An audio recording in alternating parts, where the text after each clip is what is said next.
Hi everyone, welcome to the channel. My name is Nick Cosgrove and I'm back with this week's No Filter Q&A. This is the episode where I answer all questions related to diet, training, and supplementation that I received over the last 7 days from our in-house clients, online clients, as well as a few of our online followers. Remember, if you have any questions related to your nutritional plan, workout program, supplements you are currently taking, not taking, or considering taking, please feel free to email me those questions at nick@foreverfitperformance.com, or you can DM me your questions on my Instagram at fitcosgrove_. All right, let's get started with this week's no filter Q&A with question number one. Nick, I've been getting some slight pain in my forearm whenever I train back and biceps. Are there any exercises I should be doing to strengthen my forearms so they don't hurt when I do back and bicep exercises? All right. So when it comes to your forearms, okay, you have two areas of your forearms called your forearm extensors, okay, and you also have what we call your forearm flexors, okay. The problem with the forearms, there's very little muscle between point A, your wrist, also known as your carpal, to point B, your elbow. This is basically bone and tendon. Okay. So when you're doing exercises like seated rows, lat pull downs, bent over barbell rows, bent over T-bar rows, reverse grip pull downs, you're putting a lot of emphasis on the wrist extensors and the wrist flexors. Same thing when you do bicep curls, whether you're doing barbell curls, easy bar curls, dumbbell curls, you're putting a lot of stress on those wrist extensors using a supinated grip. This is why I strongly advise people, especially when they're training back, to wear either wrist straps or the grabbers that we sell. Okay. Why? Well, what happens is when you're training heavy rows, the first thing that goes before your back goes, it's going to be your grip. And what's attached to your grip? Your forearm extensors, your forearm flexors. Okay. So what happens when you're training back and you're starting to feel that pain or strain in your forearms? That's not good. That means you're putting a lot of unnecessary strain on your tendons. You don't want that to happen because what could happen then? You risk potential carpal syndrome. You risk tendonitis. You risk bursitis. These are all things that you do not want. So I always tell clients, if there's one thing I advise people to use in the gym, it's straps or grabbers on your back day. You'll notice in all my training videos that I post on my Instagram, I'm always wearing my grabbers. I even wear them when I'm training biceps. I don't necessarily use them, but I like to have the wrist support. Okay. So this is why we have tools like straps, lifting belts, right? They even have wrist straps if you don't want to wear the grabbers, okay? Training gloves, although I don't recommend wearing training gloves, but if you're worried about getting calluses like I have on my hands, wear training gloves, okay? So you want to make sure that you avoid any potential risk or damage to the forearm extensors and flexors at any possible cost. Okay. You'll see a lot of times in the gym people doing wrist curls with dumbbells. So I would recommend not doing that because again, that's going to put unnecessary strain on your wrist, on your carpal, and that could lead to problems down the road. Carpal syndrome being one of them, as I mentioned. So my recommendation, pick up a pair of straps, pick up a pair of grabbers, use them for your back workouts. I would use them for every workout just to have wrist support personally. You can get wrist straps, you can get them on Amazon. You can get the grabbers from us. We sell them for 40 bucks a pair. It's so beneficial and it's something I strongly advise every single person to wear when they're training back. And I mean, at least for back. But if I were you, I would use them for every muscle group. I even use them when I do walking lunges. When I hold weights, I like to use my grabbers so I don't have to worry about my grip. I'm working my legs. Why do I have to worry about my grip? So that's my recommendation. If you don't want to get forearm pain, you don't want to get tendonitis, bursitis, carpal syndrome, wear lifting straps, wear grabbers, wear wrist support. All right. Okay. Nick, do you think gyms should put a freeze on new members signing up for the month of January? I think it would be a good gesture towards current customers to not just let people in who think they can change their bodies in 2 weeks and have to deal with an overcrowded gym. Interesting question. I actually put a video up, I think about 2 weeks ago on my Instagram with regards to this exact same scenario, telling people not to shame New Year's resolutioners. Everyone has to start somewhere. So I'm not going to repeat myself from that video. If you want to check it out, it's on my Instagram, _. I posted about 2 weeks ago talking about New Year's resolutions in the gym and how you as a gym member should be respectful of people who want to make a positive change in their life. Now, what you're talking about, putting a freeze on memberships or for signups, no, I don't agree with that. I think that's a ridiculous idea, especially from a business perspective. You want to welcome people into your business. You don't want to close your doors to business. You don't want to tell people, no, you're not welcome.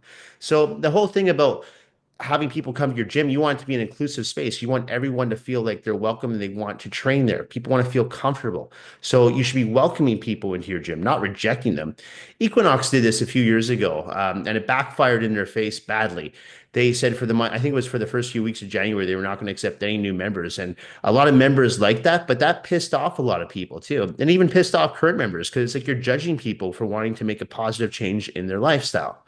And regardless if that positive change happens in January or June or October, is irrelevant. They just want to make a change. So let them make a change. If they don't last the entire year, they don't last the entire year. It's great for the gym because most gyms make you sign up for at least a year. So they still get paid. And for you as a member, if you're a member of a commercial gym, you have to remember if you don't have members in that gym, the gym doesn't survive. If the gym doesn't survive, you don't have a gym to train in. Okay. Or even worse, if there's fewer members, your memberships are going to go up, right? Because if people can't afford to run a business, what are they going to say? Well, we don't have 1,000 members. We only have maybe 500 members. So we're going to have to raise your fees by maybe 50, $60 a month. So unless you're prepared to pay that, you should be welcoming of new members. So I don't agree with that. I never have. The New Year's crowd has never bothered me. I talked about this in the video I posted on my Instagram.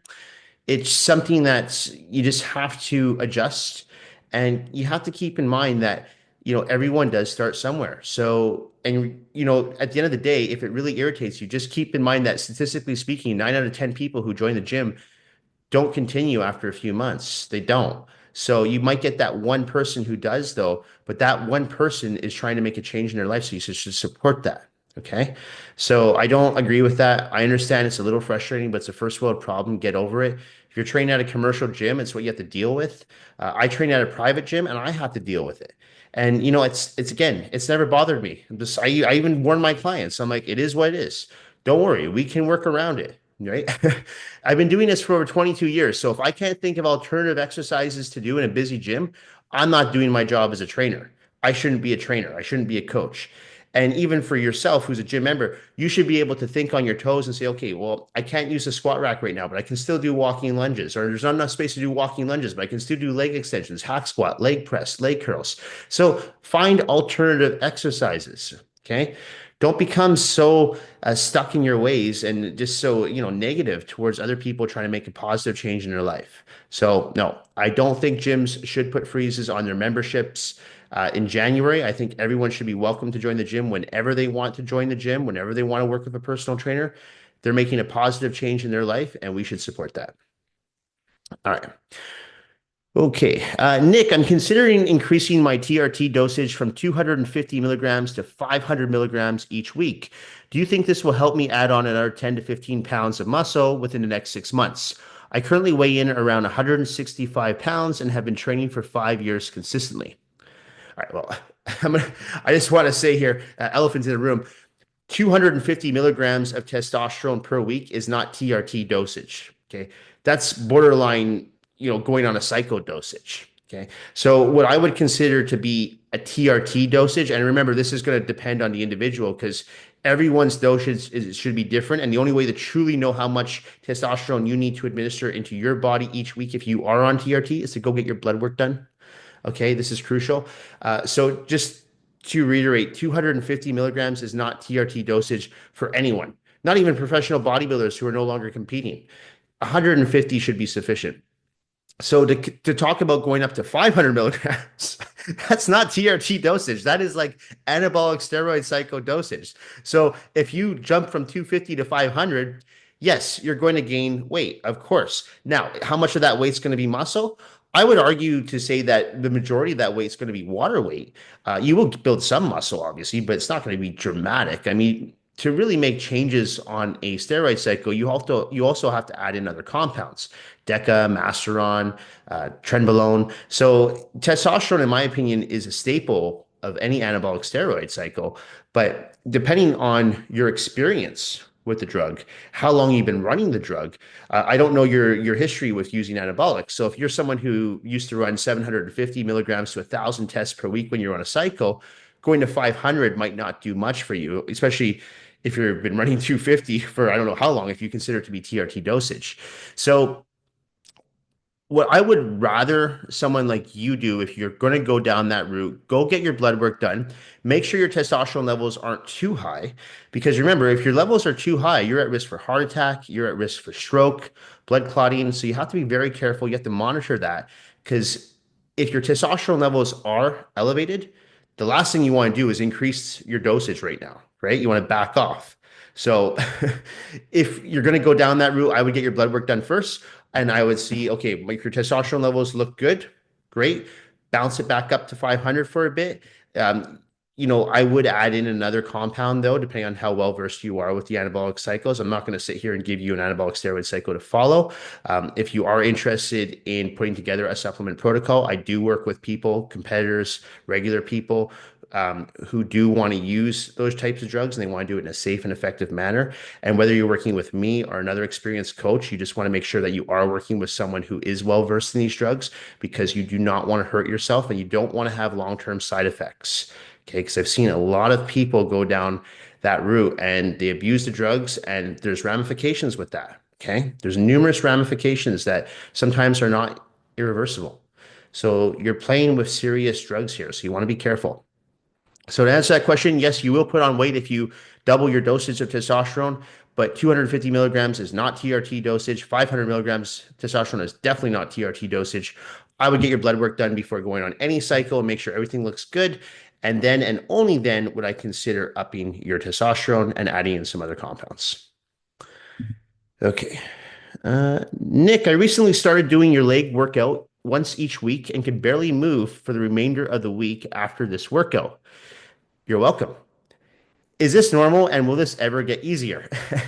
Okay, so what's happening is now that you are training your legs more intensely, giving them more volume, more exercises, more repetitions, more sets, drop sets, supersets, giant sets, circuits, all that crap that I throw into my leg workouts of clients, you're going to be sore. You're going to be very sore. And unfortunately, I would be lying if I told you that this will go away. Because even to this day, when I do my leg workouts, I'm sore. But the good thing is with this soreness, your body almost becomes used to it. And it's like a good pain. It's like, oh, I did something. The first few times, you're right, it's unbearable. I remember when I used to compete, I used to always take the last 2 weeks before a show and I wouldn't train my legs at all. I would do that so my legs could rest and recover on stage. They'd be nice and full. Okay, I didn't want to deplete them. And that strategy worked really well for me. But then my first leg workout back after the show, which was a few days after I competed, oh my God, that leg workout, not only was it so challenging, but my legs were sore for 2 weeks. Just exactly what you're going through, okay? Because my body had missed 2 weeks of leg training. So my best piece of advice to you would be stay consistent with your leg workouts. Don't miss them. Make sure you're getting them in on a weekly basis. The way I train legs with clients is I train legs once a week with people. For my ladies that I work with legs twice a week, because I have a few women on my roster that I do train legs twice a week with, we have one workout that's dedicated primarily to the quadriceps and one workout that's dedicated primarily to the hamstring, glutes, and calves. So those are the 2 leg days. But never do I have anyone squatting twice a week or doing straight leg deadlifts twice a week or hip thrust twice a week. No one on my roster is doing that because we use the utmost amount of intensity and volume in each workout. So I don't want someone doing 2 of the same workouts in 1 week. It doesn't make sense. So to answer this question, I promise you I don't want to say it's going to get better, but in a sense, it becomes a little bit easier because you yourself will become more accustomed to this. Okay. And that feeling that you are feeling, that's a good feeling. That means that you've trained your legs intensely. If you do a leg workout and you're not sore the next day, you've done something wrong. Okay. And as I always tell every single client that works with me, when we do a leg workout, a full leg workout together, like a full 45-minute to 60-minute leg workout, not a full body workout, a full leg workout, you will be sore. I can guarantee it. And you'll be sore the next day, but you'll be even more sore the day after that. So if you train legs with me on a Saturday, you'll be sore on Sunday, but you'll be really sore on Monday. Why? Due to DOMS, delayed onset muscle soreness, which usually takes about anywhere from 24 to 48 hours to really kick in. Okay. So it's something you have to deal with. I know there's people out there who say have Epsom salt baths, stretch, and listen, I've had people do everything over the years and nothing seems to work. Okay. The best thing you can do is move. So after you train legs, walk, get your body moving. Okay. Get on the treadmill, go for some long walks outside. Don't sit. The worst thing you could do is sit. You don't want that blood pooling, that venous blood pooling, because that's going to create more lactic acid buildup in your quadriceps and your hamstrings and your glutes. Not going to feel good. So the best thing you can do after a leg workout is move. All right. Okay. Nick, I took 3 weeks off from the gym over the holidays and went to Mexico. I pretty much ate and drank whatever I wanted to. I've put on about 8 pounds and I feel like crap. If I go back to the gym and train 5 days a week, how long do you think it will take me to get back to where I was before I took my break? Well, okay, so this will depend on your fitness level. Are you an experienced lifter? Have you been training for years on end, or did you just start lifting this year and then you took 3 weeks off and now you're starting from square one again? So if you're someone who's been training for years on end, 3 weeks off from the gym is not going to create that much damage. I know that 8 pounds on the scale doesn't feel nice, it doesn't look nice, and you probably feel like you're holding it in your stomach, but I promise you, most of that weight is going to be water weight. Okay. It's very hard to put on 8 pounds of fat in 3 weeks, unless you completely were sedentary and just eating and drinking everything. But it's really hard because remember, there's 3,500 calories in 1 pound. So you have to be in a caloric surplus of 3,500 calories per day just to put on 8 pounds of actual fat. So it's not going to happen, right? So you're most likely experiencing a little bit of bloat from the water gain, the additional sodium that you had in some foods that you don't normally eat, especially if you are someone who's a clean eater. I know for myself, when I go out and I have a meal that's high in sodium, I retain water like crazy. I'll easily put up 6, 7 pounds and I'll hold that water for like 2 or 3 days. So the best way to get rid of water is drink more water. And I've talked about this in the past that if you are experiencing bloat from water gain, just keep chugging more and more water because your body will release all that water. Okay. I promise you, this is what works. Um, in your case, my recommendation, don't do anything extreme.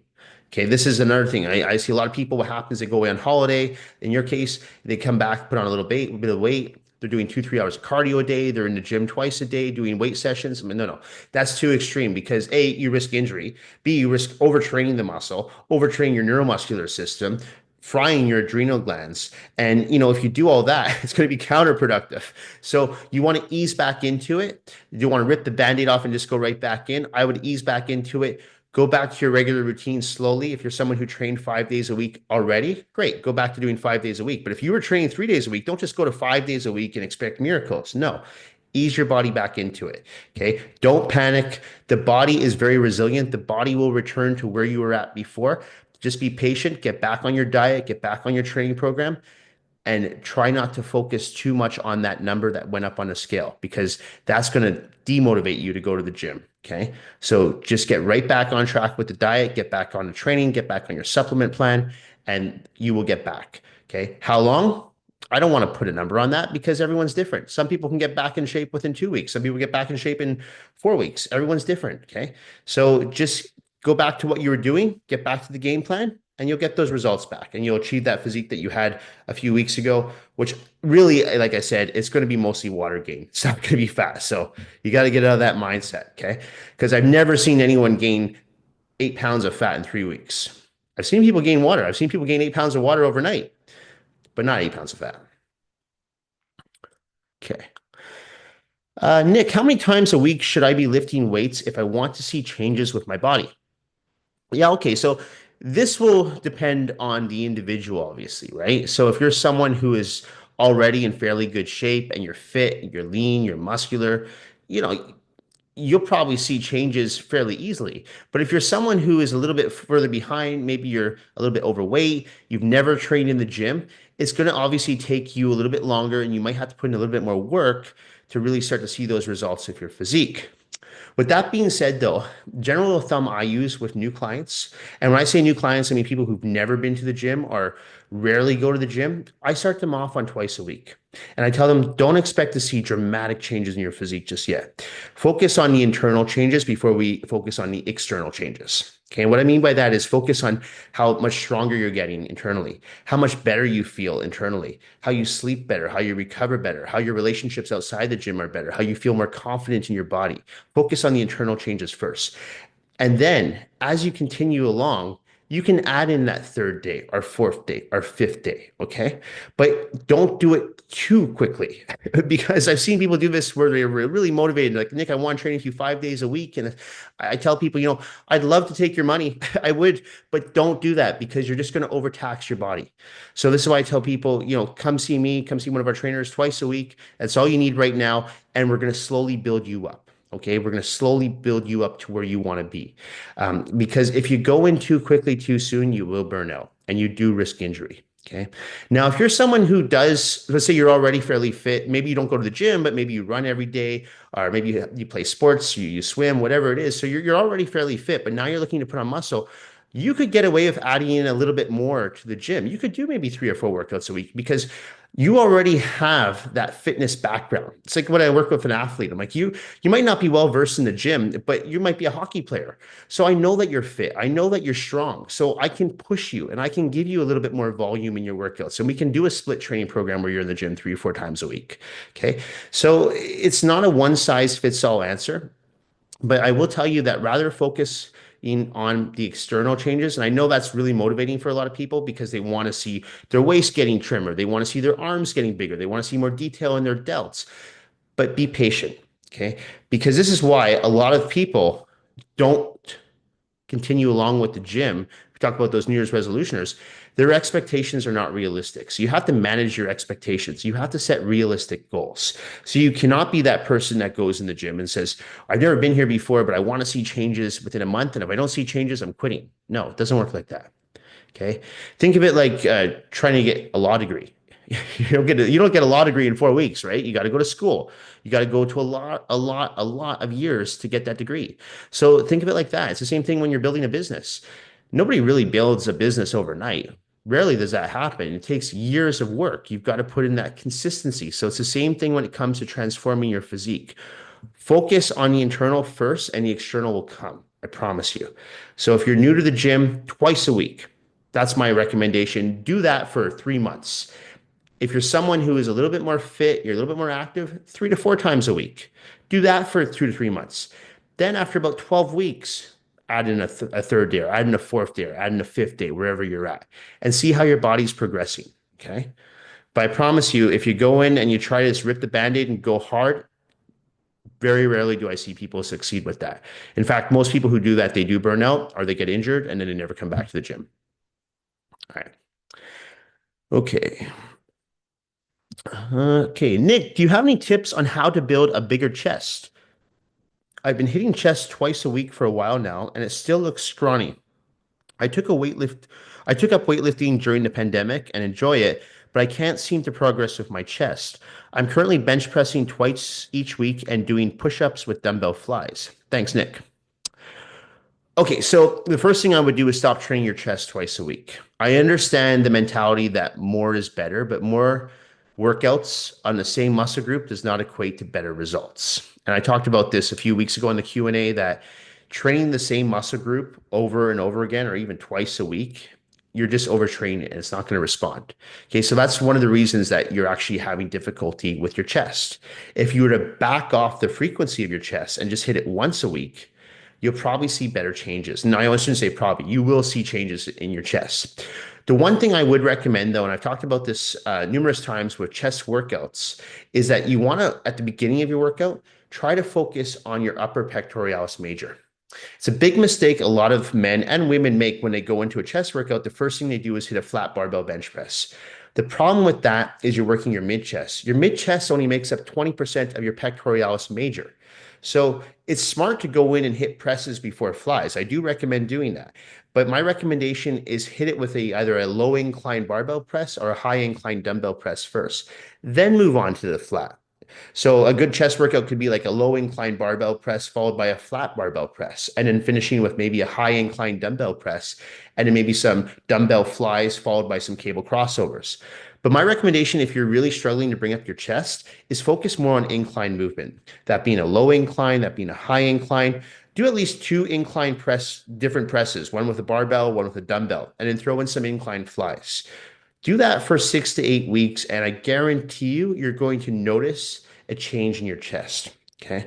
Because you have to think when you're pushing up here, you can see my upper chest is doing the work. It's not so much my mid chest. So when I change the angle and now I push forward more, even when I push forward at a flat angle, it's still my upper pecs doing most of the work. And what that tells you is that 80%, and the reason I say 80% because the majority of pec major, it's not an exact percentage, but the majority of pec major is located up top. Okay. So same thing when you're working pec minor, really try to focus on those incline movements first. This works. Okay. Don't do what everyone else does and just go do a flat barbell bench press first. Okay. And there's another reason why I don't have clients do flat barbell bench press first in their chest workouts. You really risk injuring the rotator cuffs. Because if you really want to warm up your rotator cuffs, you should be working from top to bottom. Okay. Because don't forget, when you're doing a chest press, you can't turn your shoulders off. Your shoulders are going to do some movements. This is why I advise people not to put chest and shoulders in the same workout. Okay. I like to keep those workouts far apart. So if I do chest on Monday, I'll usually do my two back days on Tuesday, Wednesday, and then I'll do my shoulders on Thursday. Because even though I'm not working my shoulders directly, when I train chest, I'm working my shoulders indirectly. Okay, so that's why I advise people to keep chest away from shoulders or back away from biceps, because when you're doing rows, guess what? You're using your biceps as well, chest away from triceps. So you want to make sure that your workouts make sense. And I don't know if you're combining anything with your chest workouts or not, but my recommendation to you would be to dedicate one full workout each week to just your chest only. Hit it with, anywhere from 20 to even 30 sets. I know people say overtraining. I don't believe in overtraining, especially if you're training intelligently, methodically. People who overtrain are obviously not training intelligently. So if you're training the same muscle group more than once a week, you're going to overtrain it. Okay. But if you train it once a week, high volume, and rest it for 6 days before you hit it again, you're going to see results. All right. Okay. Last question. Nick, I feel like some of my workouts are more efficient than others in the sense of calories being burned. So I'm wondering if I might be resting too much in between sets. What's your recommendation? Don't rest too long in between sets. So if you feel, first off, I should say this. If you have one of those, Apple watches that tells you how many calories you're burning, now I don't know how accurate those are, but I do have clients that do wear them, and they notice on a leg day, for example, they burn a lot more calories than they do with me on, say, an arm day. Well, that makes sense, right? Because you're exerting more energy training larger muscle groups than you are with smaller muscle groups. You're not going to exert as much energy when you're doing a barbell curl versus a barbell back squat. So that way, in that sense, you are burning more calories for that particular workout. Would I say that that workout is more efficient than the arm workout? No, because they each serve a purpose, right? One's building your legs, one's building your arms. So you need to do both. But you're never going to have an arm workout to be just as hard as a leg workout. It's not going to happen. Okay. I'm just using those two as examples. So you can't think that every workout is going to be super high intense, and nor should it be. You should have some workouts that are slightly easier than others, right? I know after my leg day, I purposely don't train back because I know back is a very hard muscle group to train. It's the biggest muscle group in the human body. It's bigger than legs. So after my leg day, I'm actually usually pretty tired. I don't want to train back, but I can train chest because chest is a small muscle group. Or I can train my arms because arms are a small muscle group. I can even train my shoulders because they're a small muscle group, but I don't want to train my back. So I keep my back and my leg workouts far apart. Okay. I've never worn one of those Apple watches or track my calories or my macros or any of this nonsense. But I know that when I do a leg workout, I'm drenched in sweat. I know when I do an arm workout, I'm sweating, but I'm not drenched in sweat. Okay. So the overall physical exertion for one workout versus the other is night and day. Okay. So in that sense, don't try to make every workout super hard intense where it's going to match because that's not going to happen. Now, to go back to what you're asking about if you're resting in too long in between sets, Well, I don't train you in the gym, so I don't know how long you're resting, but I can tell you this. If you're doing a basic straight set program, your rest period should be no longer than 45 seconds to 90 seconds max. And 90 seconds really is a max. And the argument a lot of people will say to me is, well, I need longer to rest. And I'm like, well, you take it. If you need longer to rest, take it. But you should be working on your cardiovascular endurance as well as your conditioning. So the less rest you take, the better that's going to be. The better your resting heart rate's going to be. The better you're going to recover. The better you're going to grow in the gym. Okay. So you don't want to go back into a set when you're 100% recovered because you're not going to build muscle when you're 100% recovered. Muscle needs to have stress on it. It cannot be fully recovered in the next set because it's not going to have any stress to recruit more muscle fibers for growth. That's what hypertrophy is, right? So you can't build muscle if you're fully recovered because your muscles have no need to recruit further muscle fibers to that area for peak contraction in order to grow more muscle. Okay. So my recommendation for basic trace set, as I said, no longer than 90 seconds, and that's max. If you feel like your workouts are not intense enough, one thing I like to do, especially if I'm doing a basic straight set, like I've talked about in the past how if my gym I like to do circuit training, I like to do giant sets, I like to do super sets. But if you're in a situation where you're in a commercial gym and you can't really do that, and you're just doing a basic straight set, and there's lots of workouts where I'll just do basic straight sets, especially if the gym is busy and I don't want to hog a whole bunch of equipment. What I try to do is at the end of every exercise, so let's say I do 4 sets of incline barbell bench press, my last set, I'll always incorporate a drop set, always. So if I'm bench pressing, let's say a 45 and a quarter aside on my last set, I'm getting 10 reps. Immediately, I'll strip off that 25 aside, just had the 45 on and do another 10 reps. So I'm really taking that set to failure. Don't do that on every set. Just do it as your last set of the exercise you're doing.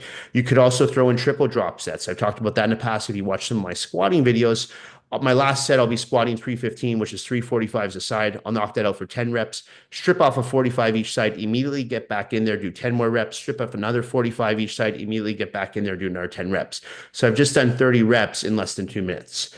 You do that, you'll be gassed. Okay. You can do that with multiple muscle groups. I've done that on arm days. I've done that with my triceps, with rope extensions. I've done triple drop sets. So there's so many ways that you can increase the intensity of your workouts without increasing the weight. Okay. So in fact, I would argue and say that increasing the weight is probably the last way to increase intensity because you have so many different ways through doing those giant sets I talked about, the super sets, the circuit training, the drop sets. You could do rest pause sets. So there's so many ways that you can increase the intensity. But the best way, make sure, and I know I talk about this a lot, keep that phone in your pocket. Don't let that phone make an appearance while you're resting because that can become a distraction. I know I talk about this a lot, so I won't go much into this right now, but I can promise you that if that phone comes out during a set, your 90-second rest period is probably going to turn into an easy 3, 4 minutes. So keep the phone in the pocket, put it on your playlist, and just go. Okay. You don't need to look at your phone. You can definitely zone out from using your phone for 45 minutes to an hour. I mean, I run a business, and every time I work out, I never look at my phone. I'm not even looking at it. I could care less. I don't care if someone's texting me. I don't care if someone's emailing me. They can wait. It's 45 minutes of my day. It's nothing. Okay. So that's my recommendation. If you want to increase your intensity, make sure you are resting no longer than 90 seconds max. Incorporate some drop sets. If you're able to, do some supersets, some circuit training. But at the end of the day, just make sure you're giving it your all and really trying to focus on that mind to muscle connection. Not necessarily constantly increasing your weight, just focus on being in that set and in every single rep. Anyway, that's it for this week's No Filter Q&A. This episode will be going up on Monday, January the 13th. As a reminder, if you have any questions related to your nutritional plan, workout program, supplements you are currently taking, not taking, or considering taking, please feel free to email me those questions at nick@foreverfitperformance.com, or you can DM me your questions on my Instagram at @fitcosgrove_. Thank you all for watching. Thank you for supporting my YouTube channel, my online coaching business, my in-house personal training business here in Vancouver, British Columbia. I really do appreciate all the support and feedback that I get from all of you. Thanks again, everyone, and I will see you all next week. Bye for now.